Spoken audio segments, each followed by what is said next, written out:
Once an old man saw a young guy on a bridge about to jump. He said, "Don't do it."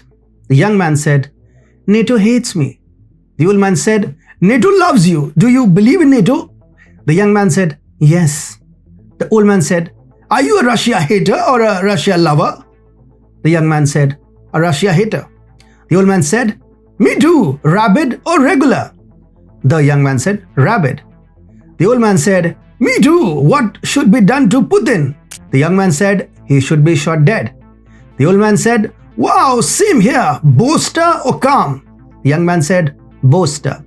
The old man said, "Me too. Loud boaster or silent boaster?" The young man said, "Loud boaster." The old man said, "Me too. Woke or unwoke?" The young man said, "Woke." The old man said, "Me too. Can tweet against NATO or will never tweet against NATO?" The young man said, "Can tweet against NATO." The old man said, "Die, you heretic," and he pushed him over.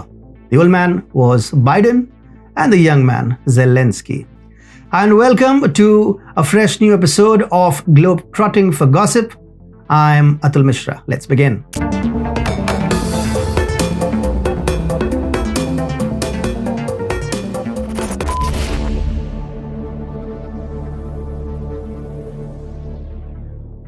Let's start with Asia first.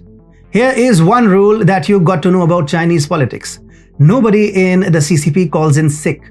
The use of health reasons in China is used just the way morality is used in politics. So when a big CCP member is out because of health reasons, it is safe to assume that he is no more or has been reduced to a vegetable.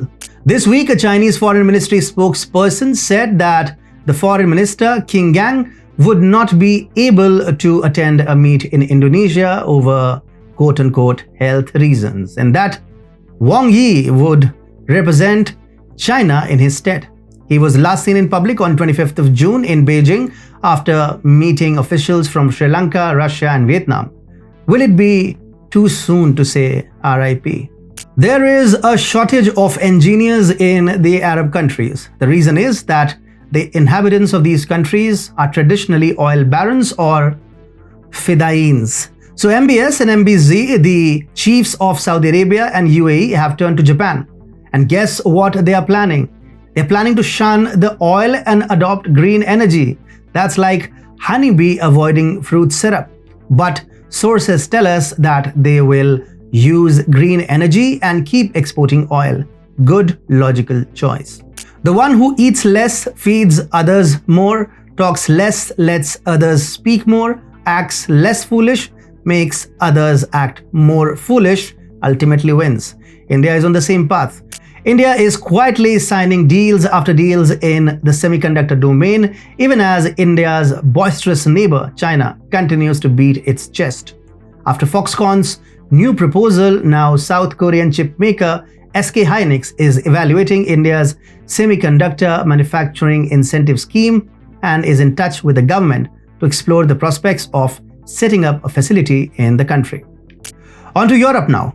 If we stay happy, then violence cannot make us sad, and the real plan to eradicate violence is to stay happy for no reason. EU follows this doctrine to the T. Even after France was raided by Islamists, EU stayed absolutely calm and happy. But Dutch former Prime Minister, the foremost among liberals, became illiberal all of a sudden and started cursing illegal aliens. And guess what? He was very unhappy. It lit a fire in the arses of pro-EU parties, and now poor Rutte is out. It is a glorious tradition in Spain that real issues come only after a 2 or 4 hour long discussion. People witness Spanish Prime Minister Pedro Sanchez and opposition leader Alberto Núñez Feijóo clashing in a boring 1-to-1 debate with a brutal ending. The liberal loony Sanchez lost, and now polls predict right-wing tide in Spain. Under the influence of NATO, Finland used to bark like a dog at any passerby, but if a dog was NATO's dog, it would wag its tail in front of it. The only unnatural thing here is that Finland doesn't have a tail. Now that it's a part of the Royal Kennel NATO, Finland is finding the collar too tight. The 31st member of NATO is already having severe trust issues with NATO. As per a recent survey, Finns were divided when asked about permanent NATO military bases on their soil. While some 46% saw no obstacles in having foreign boots in the country, 42% were against it. Wanting to leave the kennel even before treats are served is deeply, disturbingly, profoundly sad. Zelensky might not know the recipe for making a good war strategy, but only he knows the technique to turn allies into angry adversaries. The Ukrainian midget Volodymyr Zelensky posted a tweet in which he criticized NATO for its reluctance to provide a concrete roadmap for Kiev's accession to the bloc. Zelensky suggested that indecisiveness on the issue was a sign of quote-unquote weakness in the US-led military alliance. Imagine Putin's joy at this quarrel of imbecile cousins. Top US and NATO officials took turns to enlarge his posterior orifice with canes of angry words. Zelensky, I've heard, has calmed down since. On to North America now. The emasculation of Canadian Army was done in a very simple way. Compared to twisted drills that happen in weird countries, the beauty of this exercise was that it was a pure and unhidden exercise. There were no roundabouts, no fake signatures, no fake accounts, no fake papers or reports, no money taken out on fake bills. For doing such a job and understanding such emasculation, there is no need of technical competence even. For the destruction of the Canadian military, only willpower was needed, and Trudeau had that in abundance. The Canadian Armed Force is now fighting for its existence as the country busies itself in white powder, green leaves, feminine males, masculine females, and tampons in male washrooms. The military vacancies remain unfilled. According to a federal briefing note obtained by Blacklock's reporter, only 5,242 Canadians volunteered to join the CAF in 2022, a 35% drop from 8,069 in 2021. How will Canada fight in case of a war? With puberty blockers, drag queen dances, or by waving the rainbow flag? The first exit poll of the US presidential election 2024 is out. Donald Trump attended an Ultimate Fighting Championship event in Las Vegas after a volunteer event for his Nevada primary campaign, and the entire stadium erupted in joy. As a rejoinder, Biden did a rally in Delaware where audience listened with rapt attention. The fun of a political speech lies in the fact that both the listener and the speaker realize that the speaker is just blabbering. Biden has made it clear that he cannot bridge the gap between Israel and the Arab world because the Israeli Prime Minister Benjamin Netanyahu is a muttonhead. That's a cute admission of Trump's superiority over him, because Trump actually made the impossible possible.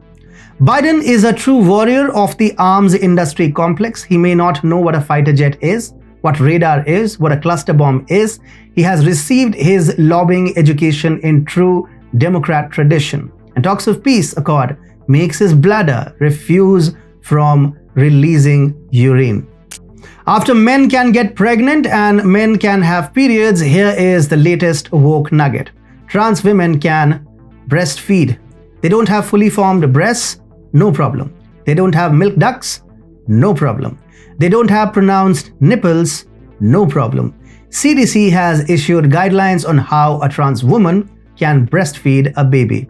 Now understand one thing, anyone can breastfeed or chest feed in case of the absence of breasts. The milk will not be produced in those cases but will need to be induced, which is possible but through untested medications.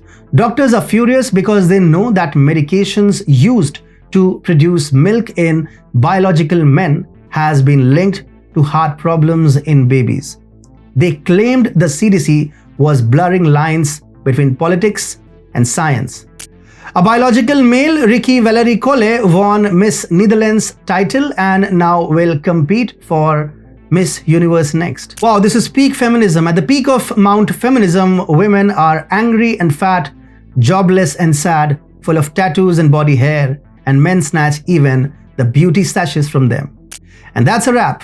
Thank you for tuning in. So fellows, is this the future our grandparents warned us about?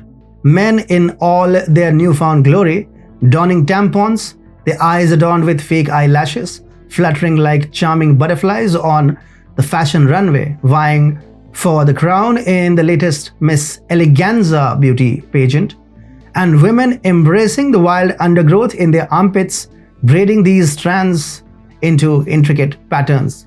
Feminine dads chest feeding their kids with a practiced ease. Are we living in a dark dystopian satire? Think about it. Take care.